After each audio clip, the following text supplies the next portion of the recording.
General Torre, congratulations, nakadalawang medalya na po kayo. Pero alam niyo po sir, nalulungkot po ako dahil yung katapangan po ninyo sir, medyo nakalulungkot po. Bakit? Napakatanda na po ni former President sir. Ako naman po tagahanga ninyo sa pagkamatapang ninyo sir, pero napakatanda na po ni former President. At alam naman po natin sir na lumaban yan sa komunista. Alam niyo yan sir. Sana naging konting ano lang po tayo ba? Binigyan naman natin ng konting kung paano natin tinitingnan yung mga medalya nyo. Hindi lang nalagyan ng medalya si Presidente, pero kung sa medalya mag-uusapan, tinulungan niya tayo laban sa mga terorista. Yun lamang po sir, sana napakasakit isipin. Ito pong bagay na ito, parang pati itong ambassador natin. Ano po ba talaga ang ito po ba talagang operation para may aalis dito ang ating dating pangulo? Kanino po ba? Kasi kami pinopuwersa kami lahat ng mga supporter ni Digong na i-contempt po kayo. Pero hindi po namin ginagawa. Ayan, grabe. Grabe ang sinabi ni Robin Hood dito, mga kaibigan. At siguradong sapol na sapol itong si Tory. Kaya lang, ang tanong, mga kaibigan, kung tinatablan ba itong si Tory? Tila bagang hindi niya maisip ang mga ginawa niya na isang malaking pagkakamali na yung mga lumalaban po sa komunista ngayon ay kanilang tinutugis. So dito mga kaibigan, supalpal talaga itong si Tory. Supalpal kahit na si Boying, mga kaibigan, supalpal. Hindi lang supalpal, kung hindi binalatan pa po sila. O di ba? Ayan, pero sa mga pagsisinungaling, mga kaibigan, ay iginigiit pa rin nitong si Tory at nitong si Rimulya na sila ang tama, na wala di umanong pagkakamali or wala silang nilabag na batas sa pag-aresto kay former President Rodrigo Roa Duterte, na malinaw po na marami silang nilabag sa saligang batas and also sa Rome Statute po ng ICC. Pero tila bagang tuloy-tuloy ang kanilang sabuatan dito at hindi nila masabi-sabi kung sino talaga ang nagmando or nag-utos po sa kanila. Grabe. Hindi na tinag itong si Tory. Pero sa totoo lang, dito sa sinabi ni Robin Hood, tila bagang may nakita ako sa pagmumukha ni Tory na tila bagang napaisip. Yes, napaisip siya. Pero pinapatunayan pa rin niya, mga kaibigan, na ako to. Ginawa ko na, nagawa ko na, at hindi ko na kailangang ituwid pa kung ano man ang pagkakamali. Parang dito ay talagang pinanindigan ni Tory at nitong si Boying, mga kaibigan, na tama ang ginawa nila, na kahit anong gawing pagbatiko sa kanila ay nandoon na nga ang ating mahal na Tatay Digong at hindi na kayang maibalik pa ng Pilipinas dahil nandoon na ito. So ang naging resulta nito, kawawa po ang ating mahal na Tatay Digong dahil sa ginawa nila sa kanilang sabuatan, mga kaibigan, na eto nga, makikita natin, maririnig natin na hindi talaga nila masabi kung sino po ang mastermind, mga kaibigan. At hinihiling pa nila na magkakaroon ng dinadahilan nila ay executive privilege, di umano, mga kaibigan, at hindi sila pwedeng magsalita. So, ibig sabihin, malinaw na malinaw na pinagtatakpan talaga nila ang kanilang poon. Kung sino ang nag-utos sa kanila. Mismo itong si Marbil, mga kaibigan, ay sinasabi niya na kailangan ng yung parang executive privilege na naman. So, hindi talaga sila magsasabi ng totoo kung sino ang mastermind or sino ang nag-utos po sa kanila dahil yun ay utos ng kanilang mahal na poon na ngayon, mga kaibigan, ay walang pakialam sa nangyari sa ating mahal na Tatay Digong. So dito mga kaibigan, patuloy lang itong ginagawa na imbestigasyon na ito na ang masasabi natin na parang ito ay isang propaganda at isang drama lang ni Manang Aimee or ni Mangga na talagang ang punot dulo ay tila bagang wala siyang magagawa. So, yun po ang masakit mga kaibigan na ay sana makita natin ang hustisya para kay Tatay Digong. Makita natin na ipaglaban ni Manang Aimee o ni Senador Aimee Marcos, mga kaibigan, ang kanyang ginawa na imbestigasyon na ito para po sa ating mahal na Tatay Digong.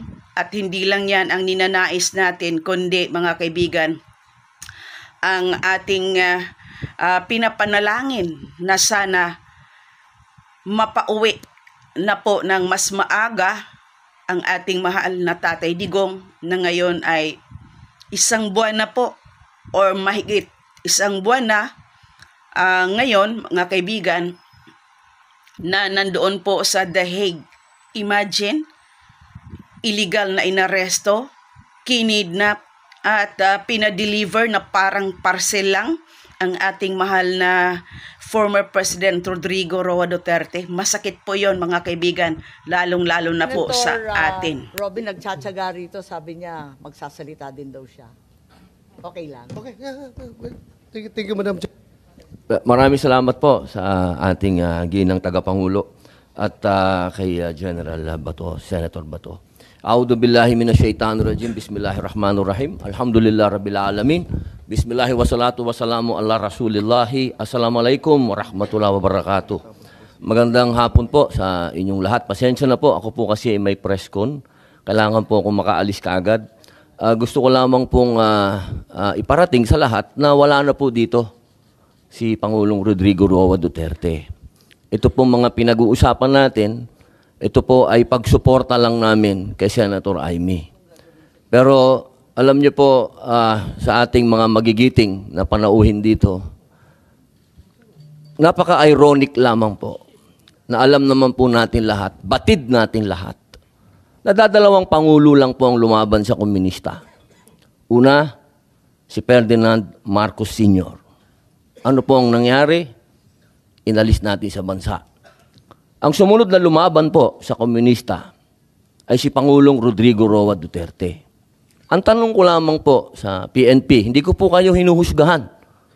Hindi po ba nyo tinanong man lang sa mga nag-uutos po sa inyo kung bakit natin dadalhin sa The Hague ang ating dating Pangulo na alam naman po natin na buhay ang Communist Party sa Netherlands. Alam naman po natin na hinihingi natin dati na i-transport dito si Joma Sison, dalhin dito sa Pilipinas. Pero nagkabaliktad po, ang tinransport natin ay yung dating Pangulo natin na lumaban sa komunista. Ito lamang po, tanong ko, bilang ako po'y dating rebelde. Hindi ko naman po yan pinagkakaila. Hindi ko po maintindihan kung bakit tayo po ay nag-submit dito sa mga tiga-Netherlands. Alam naman po natin, kahit po itanong ninyo, ako po ay palagi dyan sa Utrecht. Kasama po si Joma. Hindi ko po yan dinideny. Pero nakakagulat lamang po na dinala natin doon ang dating Pangulo. Yun po ba, hindi po ba alam ng PNP na karamihan po sa mga dumadating na pera sa komunista, sa mga terorista, ay galing po sa abroad. Yan po yung mga tanong na kailangan ko po sanang itanong sa inyo at marinig ang mga sagot ninyo, pero naubos na po ang oras natin sa paikot-ikot. Ako po ay gusto ko pong iparating sa inyo ang kalungkutang napakalalim. Sapagkat sama-sama po tayong lumaban. Gusto po natin ng law and order sa ating bansa. Pero pagdating po sa kaduluduluhan, alam niyo po, General Torre, congratulations, nakadalawang medalya na po kayo. Pero alam niyo po, sir, nalulungkot po ako dahil yung katapangan po ninyo, sir, medyo nakalulungkot po. Bakit? Napakatanda na po ni former President, sir. Ako naman po, tagahanga ninyo sa pagkamatapang ninyo, sir, pero napakatanda na po ni former President. At alam naman po natin, sir, na lumaban yan sa komunista. Alam niyo yan, sir. Sana naging konting, ano lang po tayo ba?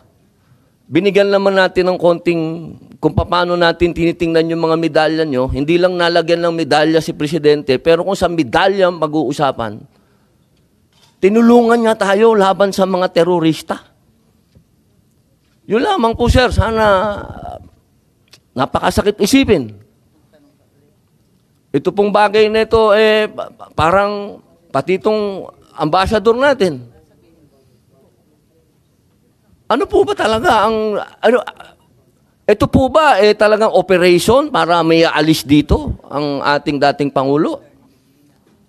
Kanino po ba? Kasi kami pinopuwersa kami lahat ng mga supporter ni Digong na i-contempt po kayo. Pero hindi po namin ginagawa. Sapagkat ang order, walang order sa amin na ipa-contempt kayo. Kung galing lang to kay PRRD o galing kay BP na pa-contempt kayo, contempt kita, boss. Baka ako pa magsabi na ako hahatak sa'yo. Pero hindi ko ginagawa, boss. Kasi walang order sa amin na gawin sa inyo yan. Ang natatandaan lang po namin na sinabi ni PRRD na malinaw na ginagawa ng pulis ang order sa kanila. Kaya po namin kayo nirirespeto, sir, dahil yun ang sinabi ng boss namin. Yun ang sinabi ng chairman ng PDP na ginagawa lang ng pulis ang trabaho nila. Pero sana naman, sir, isipin din natin kung anong itinanim ni PRRD sa bansang ito. Nilabanan natin ng komunista. Talaga bang yan ba talaga ang kapalaran ng mga presidenteng lumalaban sa komunista? Isang in-exile, isang sinurrender. Ano ba po talaga itong bansa natin? Tayo po ba'y demokratiko talaga? Tayo po ba'y under control ng komunista? Yun lamang po. Maraming salamat po sa inyong lahat. Magandang hapon. Salamat po. Iba yung pagtanggal ng upuan at pagkaladkad, paggagamit ng dahas? Si Attorney Delgra ba, tinakot ka ba? Nagbanta ba sa'yo o sa fellow officers mo? Physically, he was hindering you na naman from bringing PRRD to the plane. Bakit ninyo ginawa yan? Ma'am, thank you very much for again showing that video for us, for giving us a chance to clarify the context of that video. Yan nga, ma'am, kitang-kita naman natin kung hindi natin ginawa yon. Sasama ba ng kusa si President Duterte na sasakay sa eroplano? Kung hindi natin i-escalate ang ating ang mga... Ang sinasabi niyo, General Torre, gawain at tamang gawain ng kapulisan ang magbanta, kaladkarin at gumamit ng dahas sa sino mang i-aarestuhin nila? Ma'am, may time na nga ina-aresto natin, tinututukan pa natin ng baril eh. So, that is in the force continuum. Kaya okay to. Ibig sabihin, ma'am, presence lang natin, kausapin lang natin, that's the first step, okay yan. Hindi nag-comply, lalabas tayo ng non-lethal weapon. Hindi pa rin nag-comply, we escalate on the other tactics that is deemed necessary and allowed by law na gamitin allowed natin. Allowed by law? Sigurado ka ba? Yes, ma'am. Talaga? That is part allowed by law and by regulations, the appropriate measures to ensure that the person is taken into physical custody. Teka muna, hindi mo naman inaaresto si Attorney Delgra. Ano ba yung sinasabi mo? Ma'am? Hindi naman si Attorney Delgra inaaresto eh. Inaalis ko siya actually, ma'am. Bakit si Delgra pinag-iinitan mo at pinagbuhatan ng kamay, kinaladkad kung sa website? Actually, ma'am, inaalis ko na siya so that other people can actually ask the President to stand up Pero and go tinakot to the mo plane. siya eh. Hinila-hila mo eh. Yes, ma'am. Yes, Attorney Delgra, gusto ninyo. Because hindi naman siya aalis kung hindi natin gagawin sa kanya yon. Tinakot ba ninyo, Attorney Delgra? Naging Madam President. Madam Chair. Yes, Attorney Delgra, nandiyan pa kayo? Apo, I've been listening to the answers of General Torre. Mali ata yung context na sinasabi niya. If I may. Yes, please proceed, Attorney Delgra. Hindi naman kayo inaaresto. Thank you, Madam Bakit Chair. kayo binantaan? Bakit kayo kinaladkad? Hindi namin maintindihan. Tama po, Madam Chair. Pati po ako, hindi ko rin maintindihan kung bakit ginawa ni General Torre sa akin yun. No? But what we have been saying, si E.S. Migueldea, pati po ako, nandun sa tabi ng dating Pangulo, ina-advise po namin siya as our counsel to invoke what the legal remedies available to him. Yung pong una, yung sinasabi ko na rin dito sa video, yung Article 59 ng Rome Statute, na kailangan siyang dalhin doon sa competent judicial authority ng custodial state. And the former president understood it very well. And that's the reason why he keeps on telling General Torre na dalhin siya sa korte. Pangalawa, which General Torre has not amplified a bit.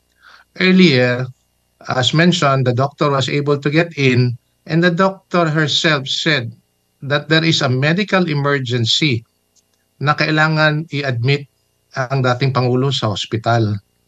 And we have said that a number of times, me personally, to General Torre, and he has repeatedly denied the request.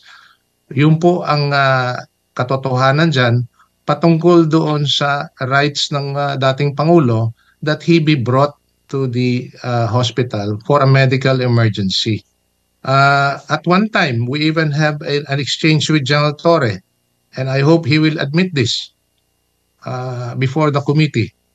I asked him na may medical emergency and he was asking for a medical abstract. Sabi ko, we don't have a medical abstract because the situation is fluid. We just learn about it now. You want to talk to the doctor?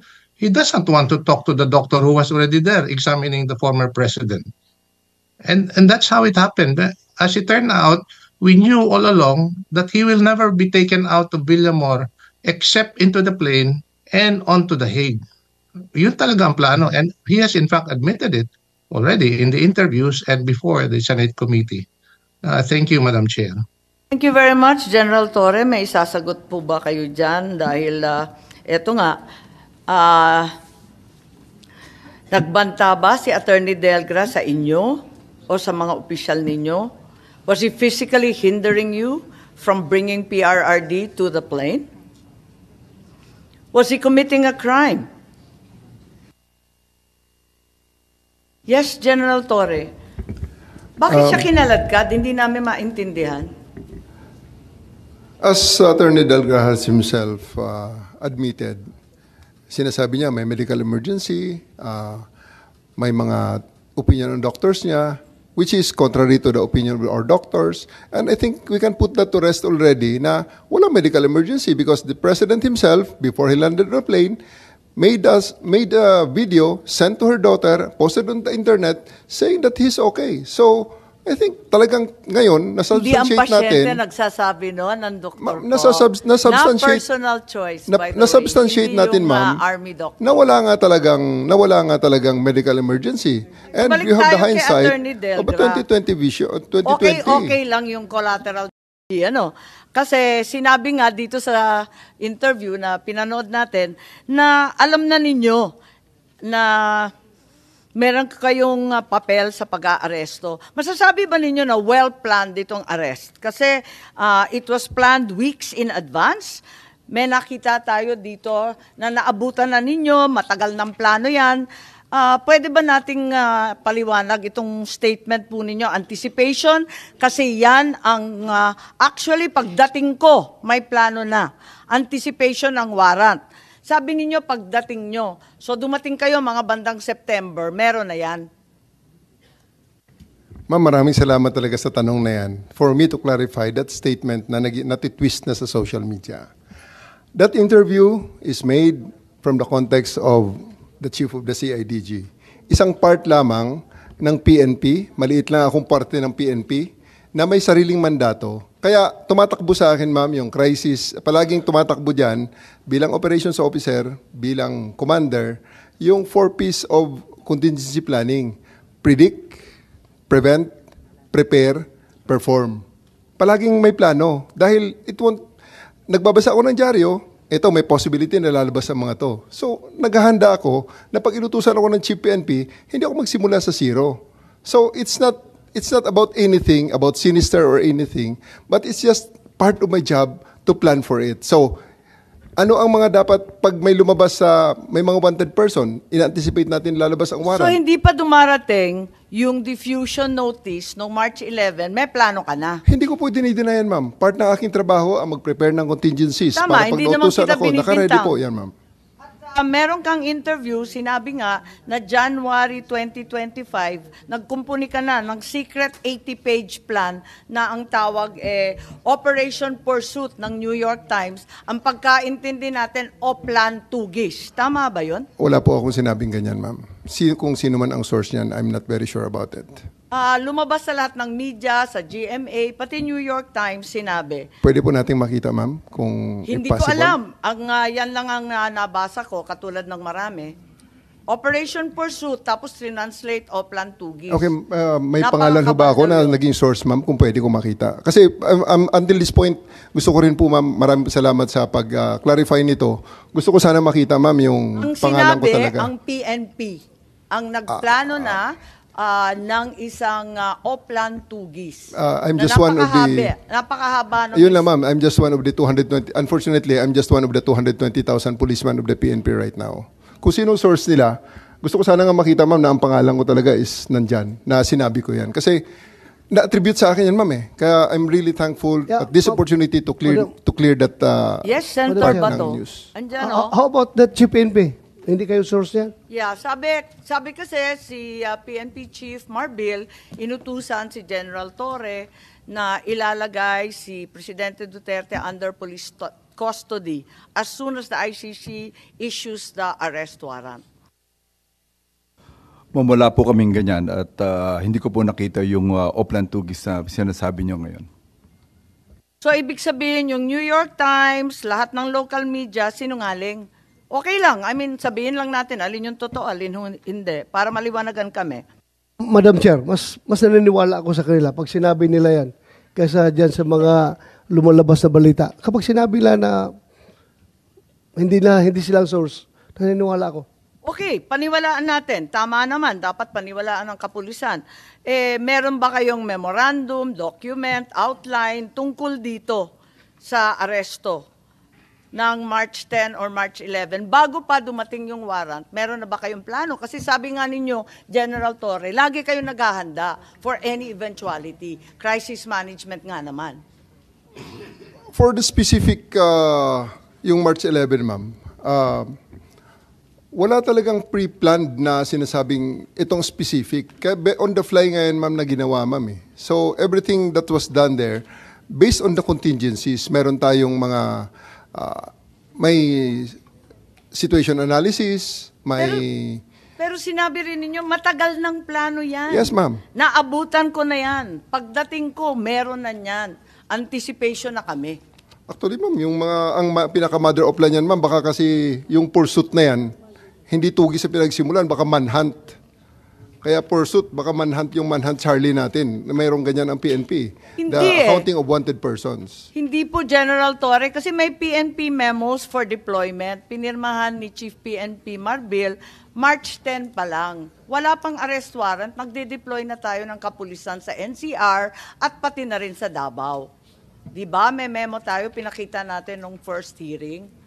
Yes, Chief Marbil, please. Ma'am, that's a regular deployment po yung pinapadala po natin. Yun po yung ano natin. Bakit kayo nagde-deploy? Wala pang warrant?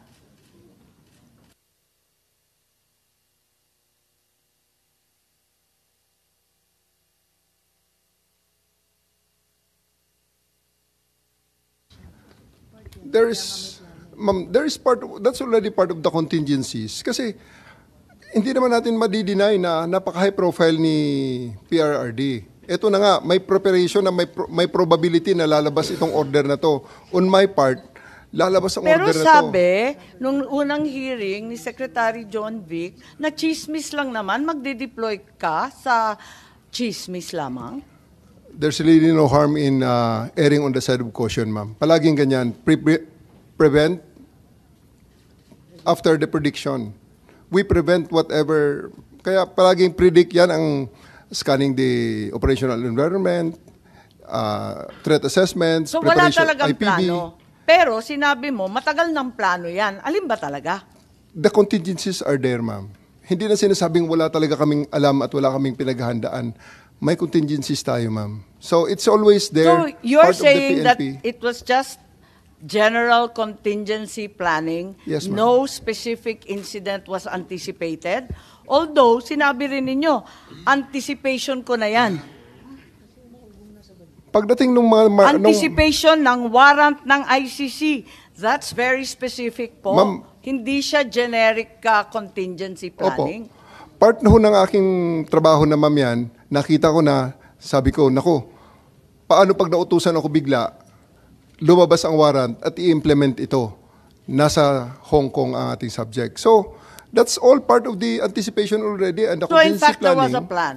Ma'am? So in fact, there was a plan. There was a- Kasi nag-anticipate na kayo na In-adjust na magkakaroon lang. ng warrant. Ina-adjust natin ang contingencies, ma'am.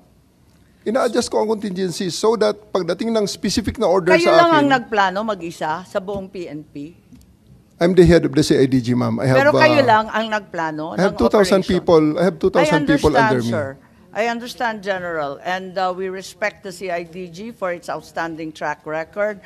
Kaya lang, tinatanong ko lang, kasi sinabi ninyo na iba-ibang grupo ang nagkumpune ng task force o kung ano man ang tawag doon, na iba-ibang bahagi ng PNP, hindi lang naman CIDG. Kasi go back to that later. But Ambassador, when did you receive this? Nung yung time ho na pagdating namin ng Hague, dumating yung ICC representative, hindi ho kasi pumapasok mabuti yung messages namin with USEC-T dahil mahina ho yung net namin doon. But after 10 minutes na ma-sign po ma-answer yung number 8 question, na kuha ka na. So I immediately sent the copy to the ICC representative. Yung mali na March 12. Tama? Mali eh. Yung kopya pong galing sa Department of Justice that time. Pero walang nakasabi doon sa certification. Kahit tanggapin ko na nagkamali, nagtypo sa date. Ang problema, wala namang sinasabi that he was delivered to a competent judicial authority to which you signed. Sabi mo, talagang na-deliver to a national competent judicial authority. Pinirmahan mo competent national judicial authority. Ma'am, may I? Yes po. Kasi kagaya ho na sinabi ni Justice Ascuna kanina, Oo. sa sistema kasi ng ICC, ang prosecution po ay kasama sa korte. It's part of the court. Kaya yun po yung lumalabas kasi nga, like the Prosecutor General is competent judicial authority in the understanding of the ICC. Secretary Remulla, it's very, very clear. Competent national judicial authority. There's nothing mysterious or equivocal about the sentence. Yung nga ho yun eh. National po. Yun yung National, equivalent ibig sabihin kasi. Pilipino po. Yung equivalency po. Ang sinabi siguro ng ICC sa kanya, prosecutor. Prosecutor certification. I don't really know their conversation. But yun lumalabas. Kasi nga, hindi na matatanggapin ng ICC yan kung hindi na-issue ng prosecutor yan eh. Kasi under their system, ang prosecutor is part of the court. Parang nakakatuwa naman yung sagot na yan. Pero sige na lang. Ambassador Lacanilao, number 10, did the arrested person receive legal assistance during national proceedings? Pinirmahan rin ninyo yan. He received legal assistance during national proceedings. Anong national proceedings ang tinutukoy ninyo? Hindi nga dinala sa husgado. Doon lang kayo sa airport, sabi ninyo. Ma'am, kaya ko yung sagot ko dyan ay I do not know. Kaya ang Hindi, walang do not know sa number 10. Sa number 10, sinabi mo, yes, he received legal assistance during national proceedings. Legal assistance baka naman kabulastugan lahat ito. Legal assistance kasi po that time ang pagkakaintindi ko kasi nandoon yung tatlong lawyers niya. Sinong tatlo? Former ES Mijaldea, his wife, and Attorney Delgra. Madam Chair, Legal assistance during national proceeding. May national proceedings ba doon sa Villamor na sinasakop yung tatlong abogadong sinasabi mo? Legal assistance and serving of warrant. Ang nakasabi dito, did the arrested person receive legal assistance? Basahin po ninyo, nandyan, during national proceedings. He received legal assistance during national proceedings. Ang sabi po ninyo. Service of warrant, ma'am. National proceedings. Yes, ma'am. Yan ang Service of warrant, pagkaintindi mo. Yes, Senator Bato, please. ibig mong sabihin, you want to impress upon us that yung service of warrant is a national proceedings? Yan yung gusto kong Ma'am, that's an extradition form kasi. Sir, Yes, it's sir. an extradition form. Ang lumalabas kasi rito, case of first impression din po sa ICC na may nag-surrender po sa kanilang tao. Hindi pa ho nangyayari to eh. I think it's something that even the ICC tama ka sir, tama ka. Ha? Pero didn't know how to react to it. Balikan ko lang yung nakasulat. Natanggal, nawala. Ibalik mo nga. Ibalik mo. O very clear man ito, Ambassador. Did the arrested person receive legal assistance during national proceeding? Ang sagot mo, he received legal assistance during national proceedings. So ibig mo sabihin, yung national proceedings na sasabi mo dito, yung pag-serve ng warrant? Serve ng warrant and also legal assistance kasi kasama ho niya yung tatlong abogado niya. Wow. Ay, ganon. Pati yung competent national judicial authority, si General Torre na lang yon. Wala ho kasi yung form ng And then liwanag competent national judicial authority. Sino naman yun? Wala naman doon kundi police. Madam Chair, may I? Ano ho kasi, yung lumalabas ho kasi rito, talagang even the ICC, the form they use is for extradition purposes. Makikita po naman judicial authority, kasi yun ho talaga experience nating lahat. This is the first time na may nag-surrender po sa kanila.